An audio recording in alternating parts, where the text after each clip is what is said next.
Good evening. It's good to see all y'all. I think this is the coolest summer day we've had all year. I'm for it. It's still hot, but I'm all for it. Glad to have it. Uh, be praying for Pastor Mark. I told everyone that he'd be here, but he's not feeling good today. And last night he went and got his MRI done for his broken meniscus. I don't know what the verdict is yet. I don't think he knows yet either. So I bet they're just going to tell him it's all in his head. At least that's what I'm hoping. But I got to thinking a little bit. I really enjoyed Sunday's teaching that we came up with. Because we called it music class. But it was surrounded by worship, or at least the truth about worship. Because a lot of times we look at worship as just singing. As just singing. The only worship there is just singing. But we broke it down to worship really being who we are. Who we are in the world. And I think we ended it in such a powerful way. Because yes, we did invite everyone to the altars. However, if you were here Sunday, you would have heard every single voice in this building was singing along. Every single voice. And I wish I was recording it because it was the most amazing thing I ever heard. It took me back to thinking if we had choirs. The whole church was a choir. And it was beautiful. It was, you couldn't tell if anybody was off beat or off key. It was amazing. And I loved it. And I really enjoyed it. But it really got me to thinking how much deeper we could go into parts of that message. Of, at least the good portion of it was what we have in our heads. The thought that's in our heads. The song that plays on repeat in our heads. Because the song that we repeat in our head, or the song that we have rehearsed over and over again, is the song that we live by. Whatever's in our heads becomes our life. It becomes who we are. So it got me to this question: what are we feeding? Because whatever we feed is what grows. Whatever we put into practice is what we're trying to perfect. Whatever we are putting into our focus becomes our focal point. Whatever we feed grows. So what are we feeding?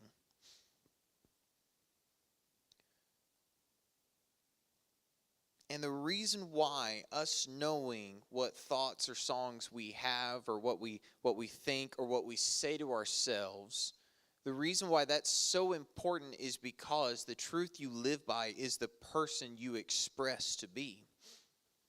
And we've learned Sunday that expression of ourselves is our true form of worship.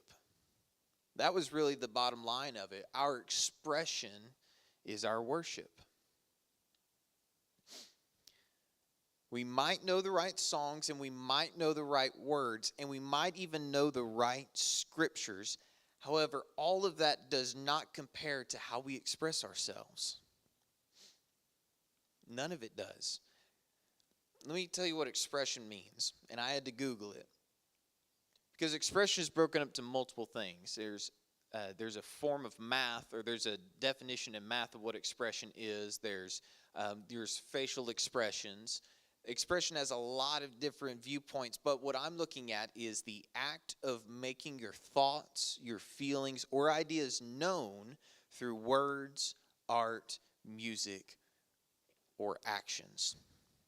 Now, two of these things are very, very prominent in our society, in our culture, in our world, and that's words and actions. Not everyone does music and not everyone does art, but everyone speaks and everyone performs. Words and actions are the easiest forms, the biggest forms, and the most vibrant forms of expression. Let me give you a couple examples. Around 1592, one man in London became so famous for his words, so famous for his writings, that everything he wrote and everything he performed is still being taught today. 1592, and we're in 2026. He was such a big focal point that kids in America, kids in the United States, are learning the things that he wrote because he was so prominent in his words. That's how he expressed himself. In 1969, a man took one step, one little step. And here we are still, almost 60 years later, talking about it, wondering if it was fact or if it was staged.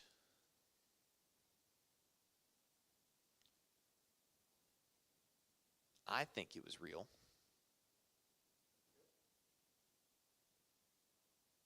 They might be listening to me.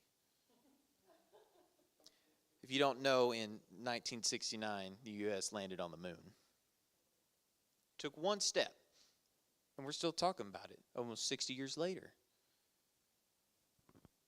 There's a United States flag planted on the moon. And we're still talking about it 60 years later, wondering if it was fiction or if it was staged. But the point isn't if it was real or not. The point is one action was an expression of a group of people that was so prominent that we're still talking about it. That man in 1592 was William Shakespeare. His words were so different and such a huge form of expression that we're still talking about them today. I know for a fact that just about everybody who went to high school has learned rather Hamlet or Romeo and Juliet. Everyone's learned. I forgot it, apparently. We learned the words to be or not to be. We learned the words Romeo, Romeo. None of us know what they mean, but they were such a vibrant version of expression that we remember them today. Expression matters because they show the world who we really are. If you really dig into William Shakespeare's plays and sonnets, you will see that he was a really troubled person. If you really look at that one footprint that's on the moon, you will see that the different governments of the world are so competitive to do just one thing, and who cares if it was important or not? I don't know why we went to the moon. You watch one movie, apparently it was for aliens, and you watch another movie, apparently it was just to see who could do it first. I'm still undecided on why they went. All I can wonder is why in 60 years have we not gone back? Whether they saw a bunch of something or they saw a bunch of nothing. Huh? Or they didn't go. Who knows? One day we'll know. Maybe. But a lot of us don't think this anymore. We don't think that expression really matters, or the things that we say or do don't really matter. A lot of us don't think that that matters anymore. And one reason why I believe that we don't think that way is because we're so engulfed in celebrities and politicians. Celebrities specifically. You see each and every celebrity, they're on TV at one point.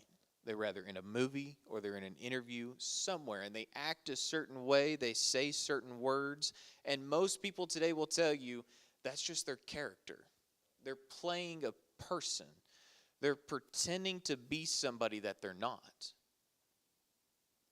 And we get engulfed in that and think, well, I can do that too.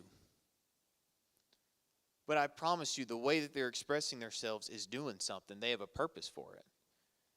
It's not the sake to show who they really are in that specific moment. It's for the sake to be on TV. That's the only reason why they act like that. Everyone in here knows Jim Carrey, right? Funniest person in the world, I think. He says the goofiest things. He acts the goofiest way, and everyone watches his films. I think I know a handful of people who don't like him just because he's silly.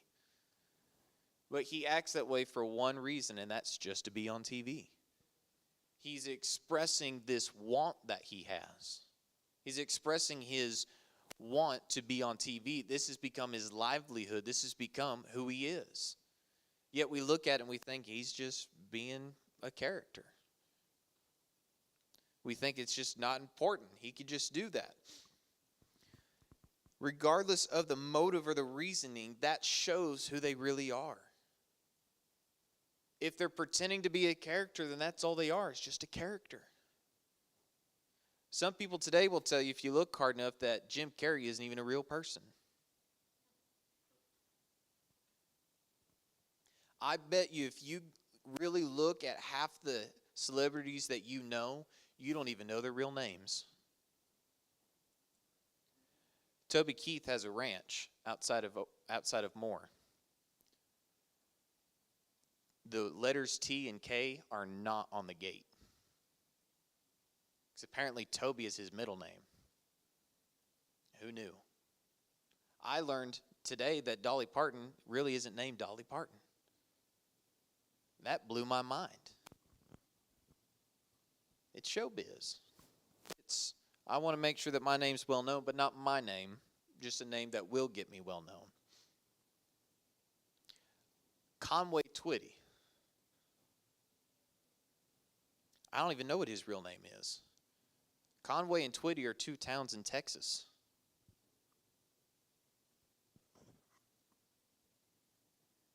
And don't ask me where those towns are. I wouldn't be able to tell you.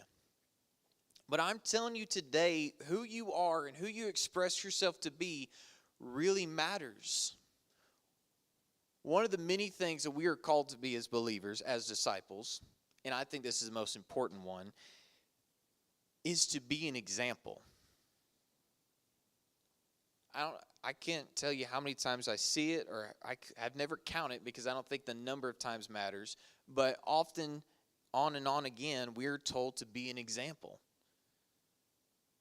Especially in Paul's letters, because he's trying to teach the churches how to be different.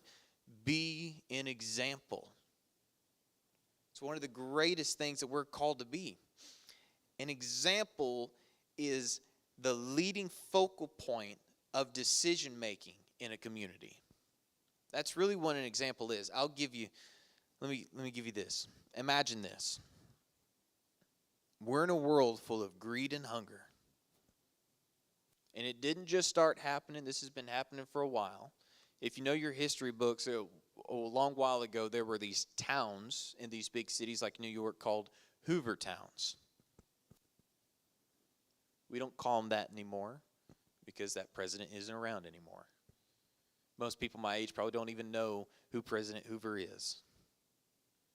That's probably the problem. But I'm telling you today, this world of greed and hunger didn't just show up out of nowhere. It's been here. I don't know where it started, but it's been here. But imagine in this world, one person, no cameras, no speeches, no social media, nothing. They share a meal with somebody who needs it. They walk with somebody who's walking alone. And people just seeing it, inspired by it, moving because of it. Imagine that. Imagine something so amazing just to see. And I know a lot of people will look at that and say, well, that's just a fairy tale. Because if it's not on TV, it didn't happen.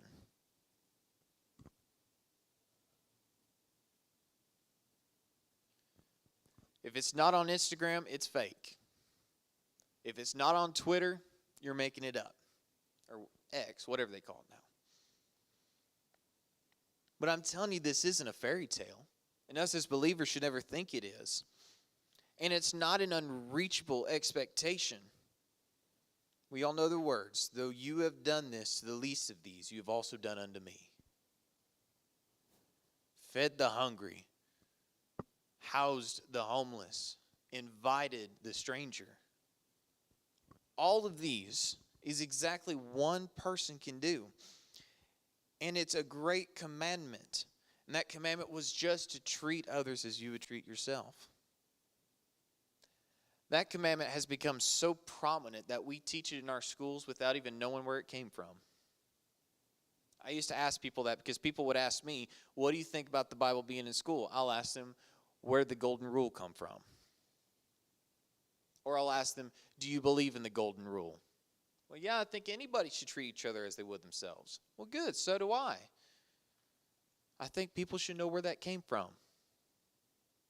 I'm not saying that we need to go teach children theology in school. I'm not saying that. But there's a lot in here that could be known. The golden rule, treating people like they're your best friend, even though you've never known them before. Tracy Lawrence, what was that song?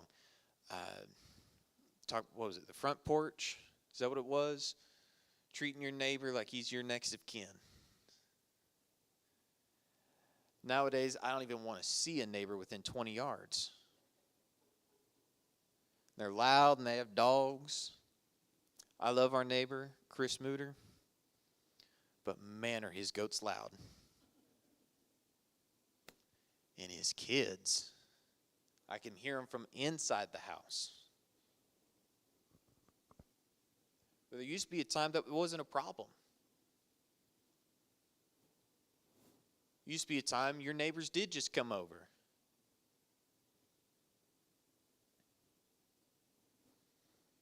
But we've lost that because we've lost the ability to be an example or a good example. The example that we learned today is to lock your door, don't let anybody in. The example we've learned today is when you're ready, then you could talk to somebody. The example we've learned today is don't break down barriers. The example we'll learn today is build up walls. When I had employees, I had about 15 to 20 employees at a time. I never once asked them to do something I couldn't do. Never once. Some of them thought I was. I worked in a call center.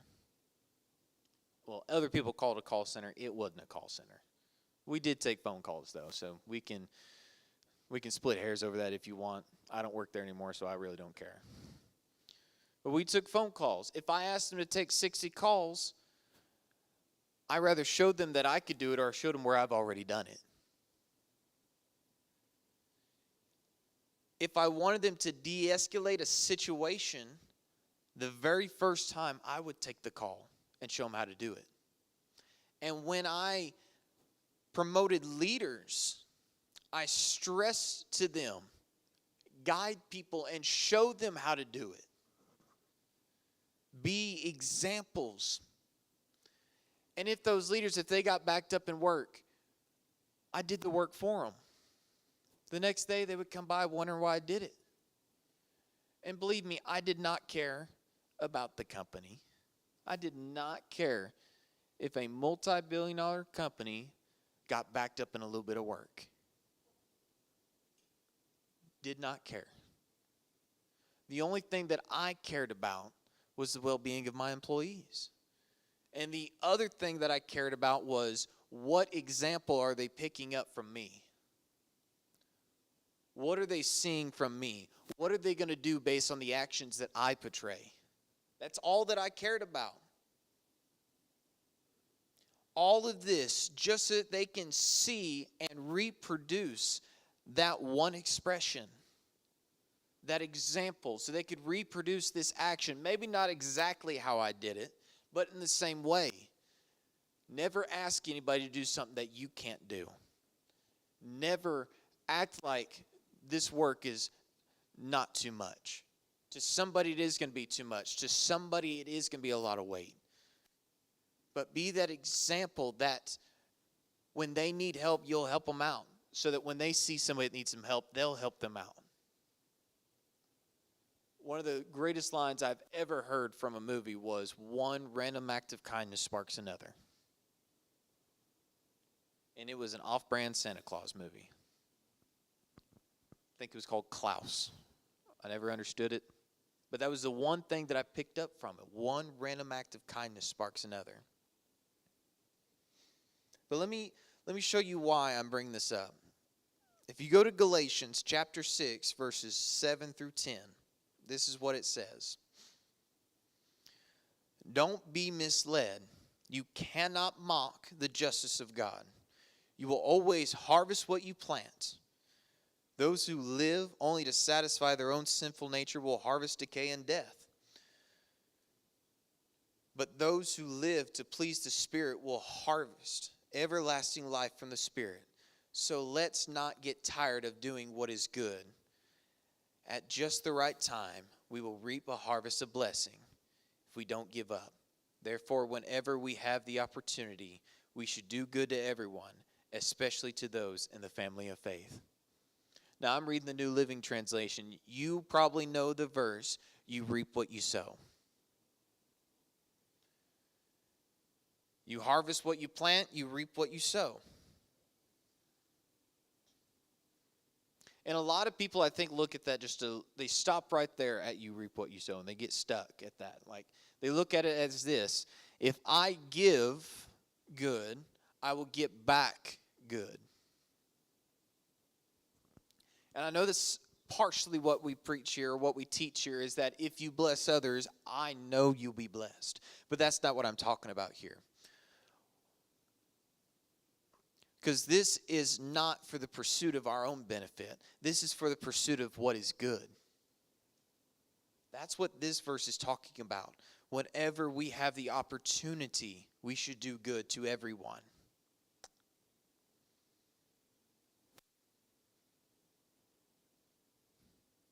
And I do believe in the blessings I believe in the blessings received from the Father, especially when you give.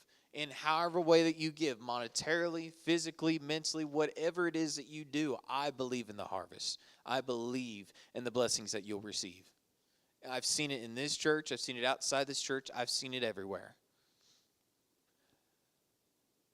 I've seen it with so many people. This church alone did one of the greatest things you can ever do. We planted a well in Africa. Not for one group of people. Not for a church. Not for a certain type of person. We gave to a community that just needed it. And the right thing to do was just to give them a resource that they could live off of. Water. And because of that blessing that this church gave, I cannot wait to see the blessing this church will receive. Whatever that blessing will be. But I think the most important thing to look at that is we did something good just because it was good. We sent somewhere to a place that was hard and a place that was hot. We think it's hot here. It's hot over there. We think we're going through a drought here. They're going through a drought over there. If you look at a picture of Africa, most of it is desert. I would say they've been going through a drought for a really long time. But we did something just for the sake of doing something good. And in doing so, showing people around that they can do the same. Maybe they can't fit the bill for somebody. Maybe they can't pay to have a well dug. But maybe they can do something just as good. Maybe. And trust me, it really is an investment. It's not one of those investments where you get something back after a few years or you get something back immediately. I don't know what that blessing back to you will be. But here's what I mean by investment. It takes a lot of work. Doing something good takes a lot of work. It really does. Especially when doing something good for somebody when we may think that they don't deserve it. Or doing good for somebody that we can't see. We can't turn around and say, "You're welcome." Or we can't turn around and hear the words, "Thank you." It's a lot of work, especially when you don't get that. But that's what we want to sow. Let me give you a couple examples. Let's say you're wanting to build something. Let's say your goal is to build a ministry. Whatever that ministry is. If your first thought is to make that that ministry popular for people to enjoy before you make it open for people to join, you're going to get burned out before you ever see it successful. I've never seen a ministry that succeeded on the back of one person. Every ministry I've ever seen that was successful was because multiple hands were involved. Let me give you something that probably hits home a little bit. If your goal,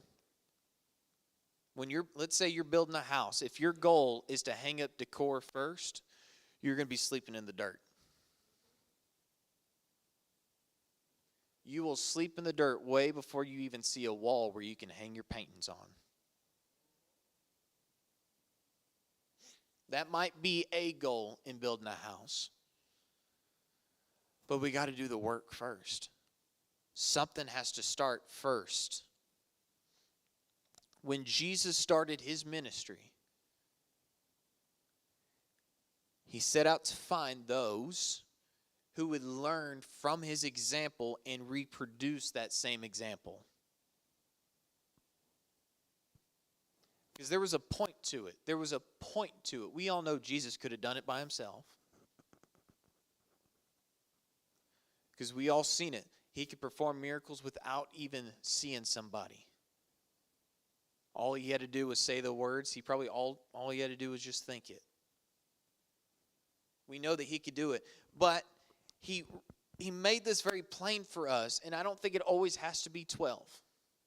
Sometimes it's 12. Sometimes it's 50. Sometimes it's 100. Sometimes it's 1,000. But there's a point to it and why he did this. With 12, he planted a movement that grew into a multitude of churches. And I know that there's an argument on which church is the right church, but I don't think that really matters right now. What matters is that he planted 12, and a multitude of churches grew from it.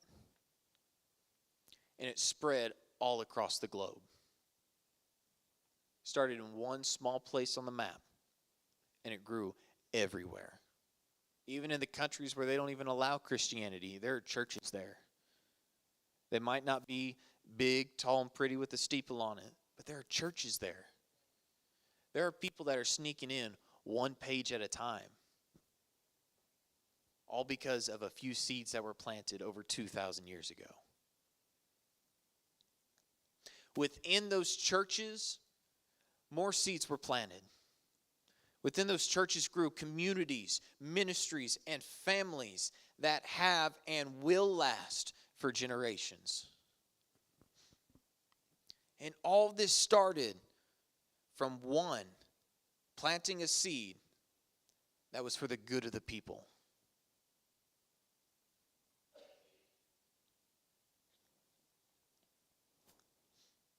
Now, at this moment, it's up to us to continue to plant and to sow. It's up to us to continue what it is that we're going to plant. What do we want to harvest? Do we want to harvest more people to be in the doors? Well, we got to plant for it. Do we want more people to join our ministries? Well, we got to plant for it. Do we want a bigger prayer team? Do we want a bigger worship team? Whatever it is that we're wanting to harvest, whatever it is, we got to plant for it. We can't just sit here and think it's going to come.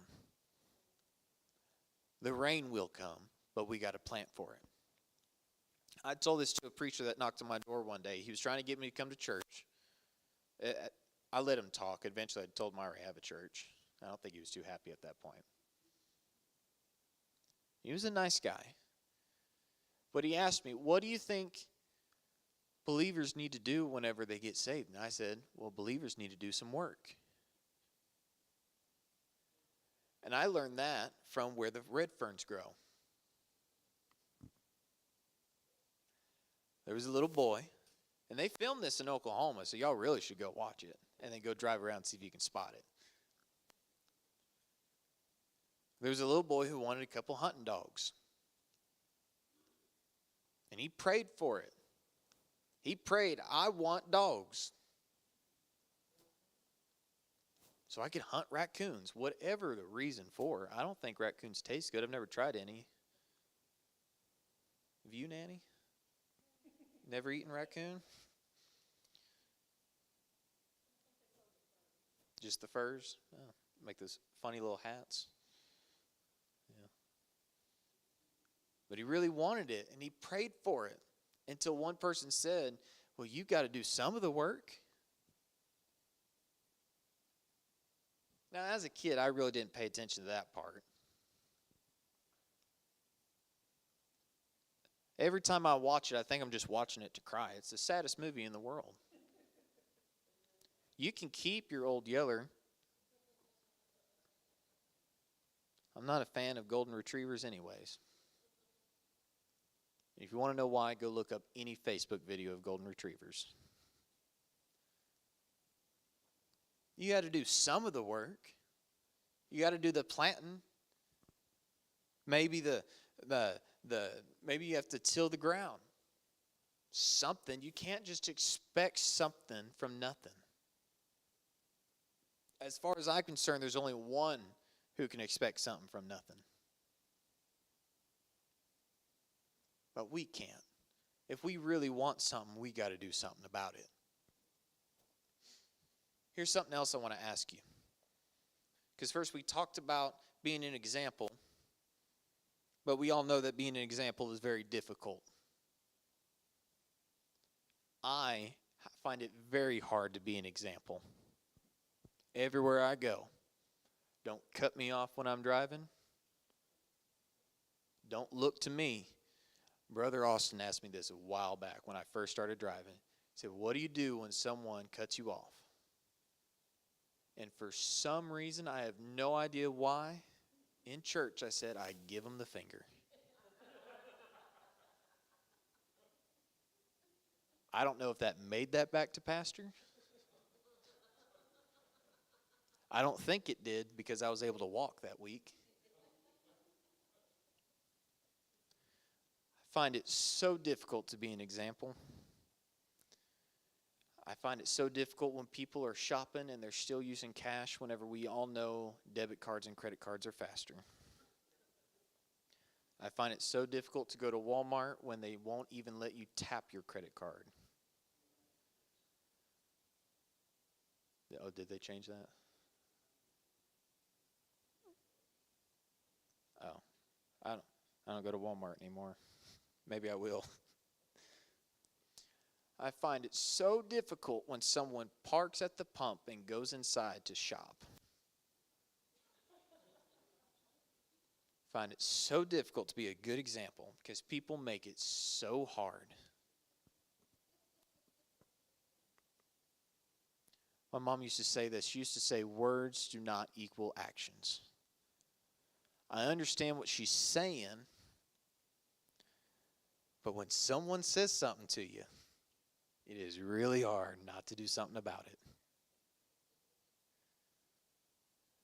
I mean, y'all probably didn't have him as a principal. I had Coach McVeigh at the middle school, and I got into a fight, and I hit somebody with my Bible. It had a little handle on it, so I just swung it at him. Mr. McVeigh said, what does the Bible say about fighting? I said, I don't know. He said, what does it say about getting upset? I said, it says get angry and sin not. But as far as I could tell, there's nothing the Bible says I can't fight nobody.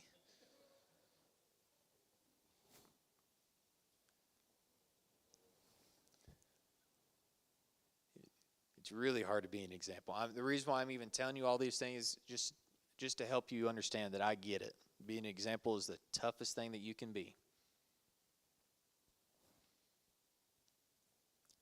And the biggest reason why it's so hard to be an example is because we let our minds dwell on stuff.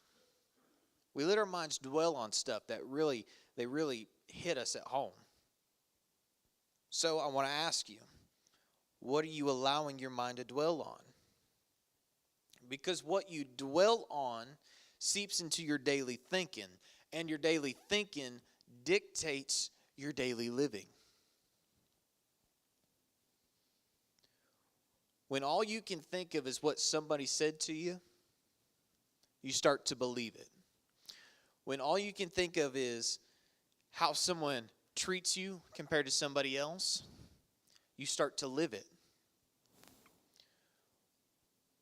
One of the most strangest things I ever dealt with in school was being a preacher's kid. Now, if you know anything about preacher's kids, we don't act Christ-like outside of church.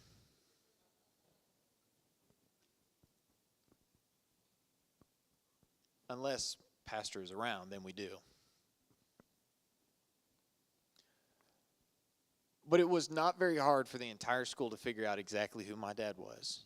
Especially when your dad's been a pastor for over 20 years, it's not very hard for them to figure it out. And whenever he said that most pastors only sit for 5 years, it blew my mind. Because imagine if all I could have avoided if he just retired.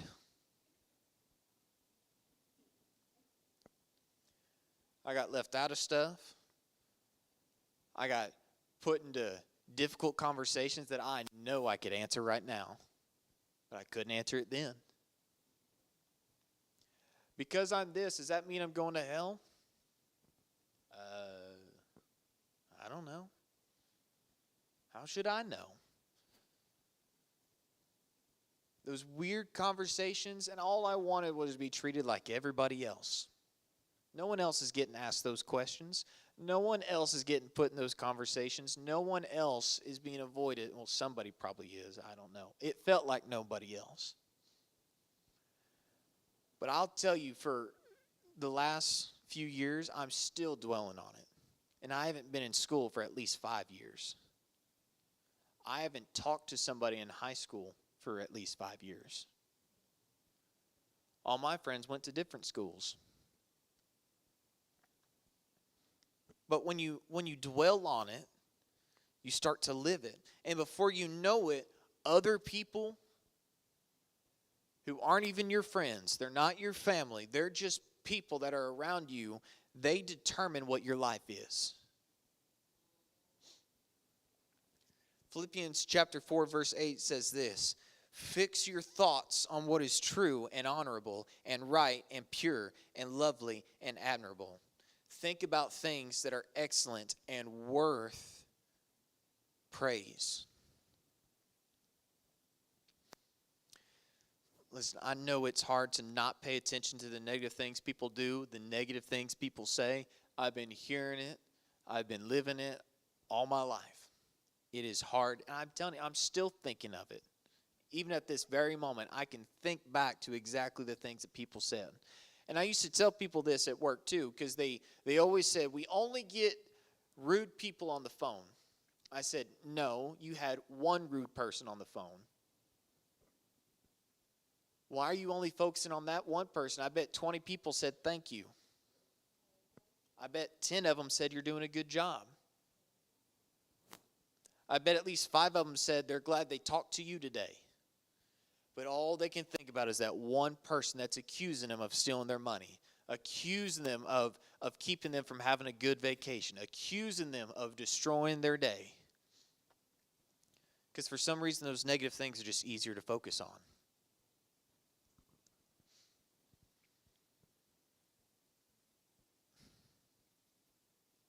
The people, the words, the moments, all of them live in my head. And here's what they do. They suck out every desire and every initiative I have to even move. I got told at one point that they didn't believe I could preach because my hair went past my shoulders. And I thought that was the weirdest thing. All I could think to myself is, it's 2025. Last I checked, I'm not in a holiness church. Now, I don't know the bylaws as much as other people know, but I don't think that's in the bylaws. Unless we make an amendment to it. I don't think we should, because I kind of miss my long hair. It did. Oh, my hair now? Oh. I could put my hair in ponytails. The one thing I got asked to ever do, please don't put your hair in a man bun while you're doing our wedding. And I said, I promise I'm just keeping it out of my face right now. The funniest thing is, if you go back to that wedding, I'm not even looking at my hair. I'm looking at the giant dirt stain on my left knee. I had a big dirt stain on my left knee. It was so bad, I can't find the jeans anymore. I think Mom threw them out. They were pretty good jeans. They didn't have any holes in them. They fit. So many people were focused on how long my hair was. And to this day, I can tell you the exact moment I heard it and exactly who said it, because it just sits in my head. And it makes me not even want to, not that particular moment, but every moment that I think back on. And I bet each and every one of you has a moment, has a memory, has something that reminds you of something somebody said or somebody did to you that makes you not even want to get up out of bed in the morning. I remember the first time I got told at work that I wasn't doing enough. At the end of that day, I wrote up a resignation letter. I didn't turn it in, but I was ready to. I still have it on my Google Drive. That boss doesn't even work there anymore. And it still has his name on it. That's how upset I was over one little thing that was negative. Because I focused too much on it. Some of us hear it from friends. They hear it from family. Some of us feel it from members of the church.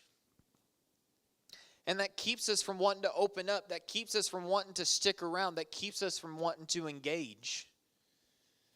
It keeps us from wanting to even hang out on Wednesday nights.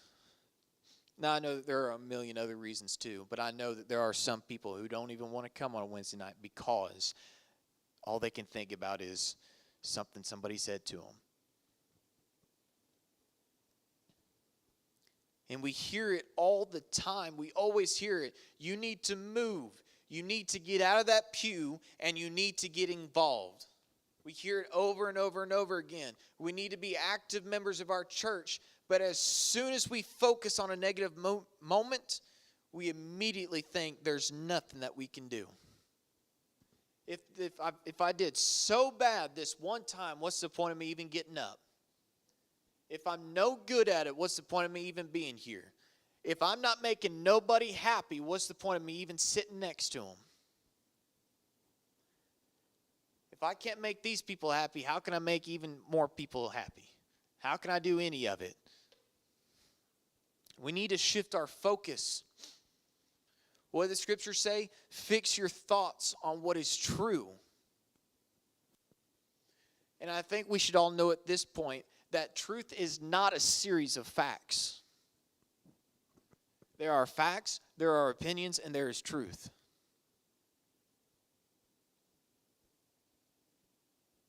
When Pappy was in the hospital, all he could say was, "I want to leave."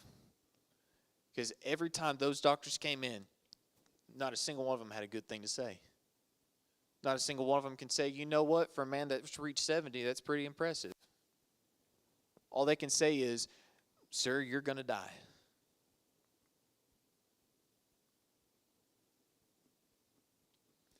And when he asked me to pray with him, the only thing I could think of to say is, "Lord, these doctors don't know what they're saying."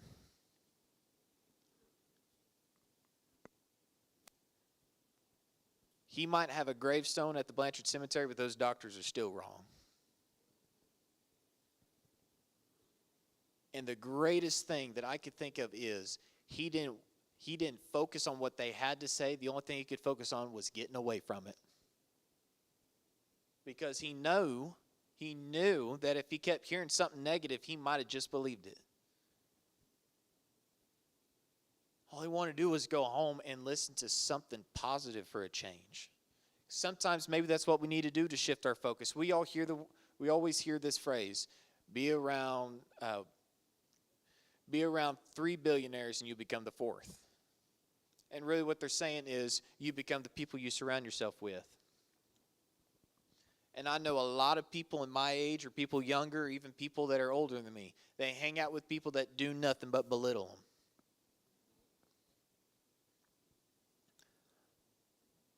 Mom and I were talking about a situation where somebody she knew was in a rough relationship and she kept going back to the person. And all I could think of is, am I the only person that can say bye? Which I say that now. It wasn't true a long time ago. I knew one girl who I really felt like she didn't treat me right. I said goodbye. About a year later, she came up to see me. I said, hey. About a couple more times after that, then I was done.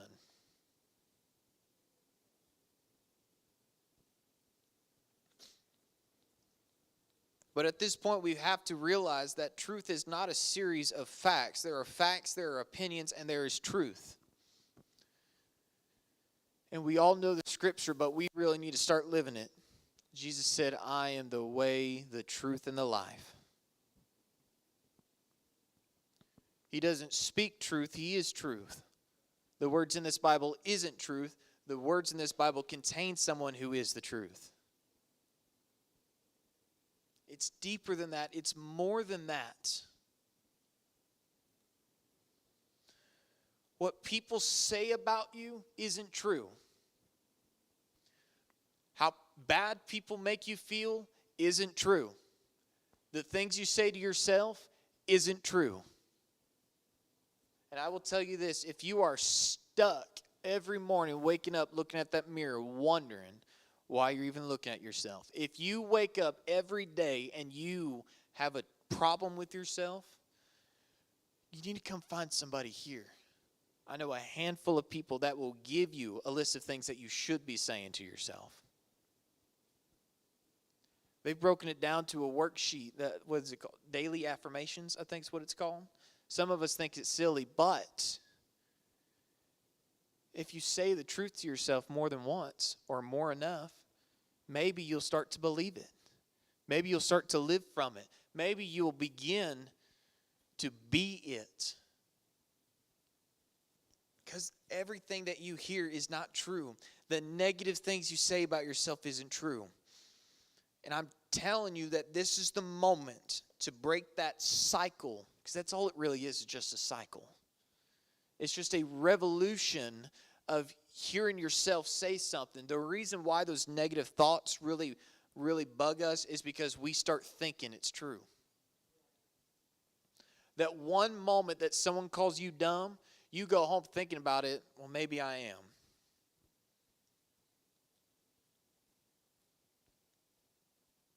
Or you do the opposite, which is completely diverting your life to prove that they're wrong.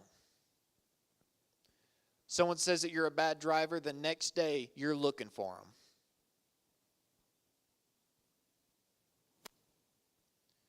Someone flips you the bird and you chase them down the road. I got caught speeding one time down our road, and this dude chased me all the way to Spencer's. And I thought he was going to hit me. And looking back now, I can think, yeah, I probably would have done the same.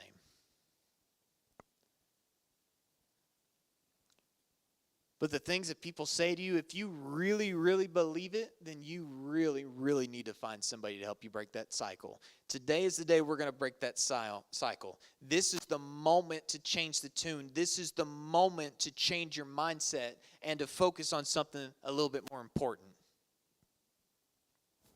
If you are so focused on what somebody has to say about you, let's focus on the truth. If you believe in Jesus, here's the truth. God gave his everlasting Son for you. If you believe even just one word of this Bible, here's the truth. You were created after his own image and likeness. Mom used to tell us this all the time. Whatever you're saying about somebody is what you're saying about yourself. Because she wanted us to think maybe we're that person that we're trying to avoid. Because if we're all made in God's image and likeness, whatever I'm saying about them, I'm saying about myself.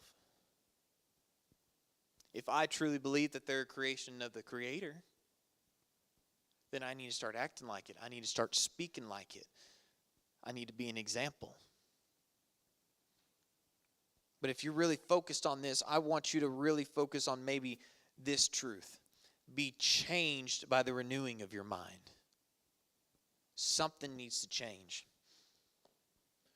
So when you go back and you think on this, here's what I want you to think on. Just these two things. Am I being a good example? And I just told this whole church a laundry list of things that showed that I need to be a better example. I walk in and out of stores so fast, hoping I don't see somebody from church. Just because I hope they don't see what I'm doing when I'm driving.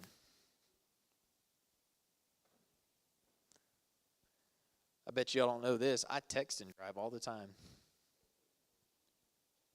That's me. I'm a professional at it at this point. Never been caught once.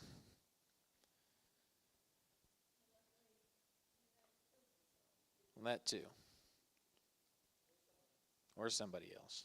There's some tire marks on the side of I-35 that show I got pretty close.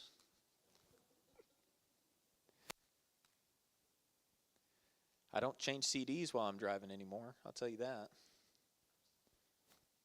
I got more distracted changing CDs because I was tired of listening to Charlie Daniels and wanted to listen to Hank Williams.